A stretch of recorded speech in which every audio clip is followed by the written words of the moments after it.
ये वीडियो बनाने का मेरा मकसद है, मैं उन सारे सीआईएसएफ के जवानों को थैंक यू बोलना चाहती हूँ जिस तरह से उन्होंने मेरी मदद की थी।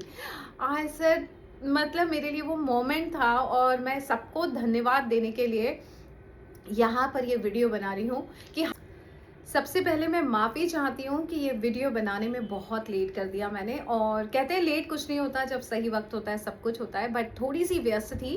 बट अगर मैंने ये वीडियो बना के ट्विटर पे, लिंक्डइन पे या आप लोगों को नहीं बताया तो कैसे पता पड़ेगा कि ह्यूमैनिटी भी कई बार पीक पे होता है। काठमांडू से लेकर आई थी, जैसे कि आप सबको पता है, शिव सुरक्षा पॉलिसी जो करोड़ों की इंश्योरेंस पॉलिसी मैंने निकाली है, बिकॉज वक्त बहुत खराब आ रहा है और हर किसी को सुरक्षा चाहिए और शिव के अलावा कौन सुरक्षा दे सकता है। मैं ये रुद्राक्ष लेने गई थी इस पर्पज से कि महाशिवरात्रि आ रहा है और उसमें इन सारे रुद्राक्षों को मैं रुद्राभिषेक करके इसको एनर्जाइज करूंगी और मेरे जितने भी स्टूडेंट हैं, मेरा परिवार व्हाट्सएप ग्रुप है, उन सबको दूं। और जब मैं वहां से लेके आ रही थी, जैसे कि आप सबको पता है मेरी 51 उम्र है और मुझसे वो थैला उठ नहीं रहा था और एयरपोर्ट पे मैं चेक इन पे नहीं डाल सकती थी क्योंकि मुझे लगा इनका नुकसान हो जाएगा। जिस तरह से एयरलाइंस कई बार बैग्स फेंकती है, बैग उठ नहीं रहा था, एयरपोर्ट पे चलने को नहीं हो रहा था। तो एक ग्रुप था, नेपाली बच्चों का ग्रुप, जो कुवैत जा रहा था, सऊदी जा रहा था शायद, और उनमें से किसी एक को मैंने कहा कि प्लीज मेरा बैग उठा दोगे क्या, और उसने बैग उठा दिया। सिक्योरिटी चेक इन में हम गए, सिक्योरिटी चेक इन में जब वो सिक्योरिटी करवा रहा था तो क्लियर नहीं हो रहा था क्योंकि बिल मेरे पास था इन सब का, और वहां से क्लियर हुआ। फिर वो हम फ्लाइट में बोर्ड हो गए और उसके बाद जब मैं मुंबई आई और पता नहीं मुझे क्यों दिमाग से निकल गया, एज एक कहते हैं ना हैबिट होती है, उस हैबिट के अंतर्गत मुझे लगा वो भी बेल्ट पे आएगा, मैं भी बेल्ट पे आऊंगी, वो ले आएगा थैला, और मैं अपने डोमेस्टिक बेल्ट पे आ गई। और बाद में मुझे एक पोर्टर ने बताया कि मैडम वो नहीं आएगा, और यहाँ से सारी उथल पुथल मच गई। वो बोले कि ना तो वो इधर आ सकता है ना आप उधर जा सकती है, अब वो बैग इधर नहीं आ सकता। आई सेड क्या होगा, उसमें मुझे रुद्राभिषेक करना है, वो सारे लोगों के रुद्राक्ष है। उस वक्त जो स्थिति बनी थी वो ये बनी थी, मुझे पैसों का गम नहीं था, रुद्राक्ष गुम जाए उसका गम नहीं था, गुरु के वचन का डर था, जो मैंने अपने बच्चों को वचन दिया था कि मैं महाशिवरात्रि पे इनको एनर्जाइज करूंगी।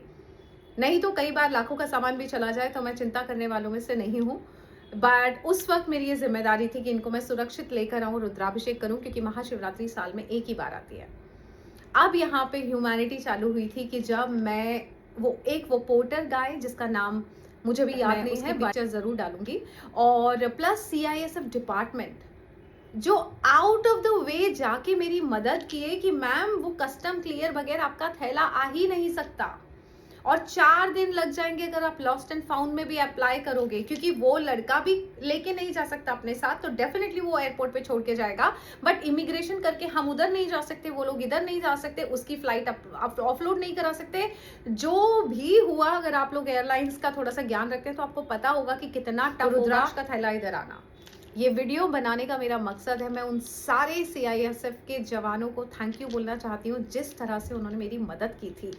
आई सेड मतलब मेरे लिए वो मोमेंट था और मैं सबको धन्यवाद देने के लिए यहाँ पर ये वीडियो बना रही हूँ कि हमको कई बार लगता है, हम एयरपोर्ट्स पे होते हैं, कुछ चीज़ें नहीं हो रही होती हैं, हम पैनिक हो जाते हैं।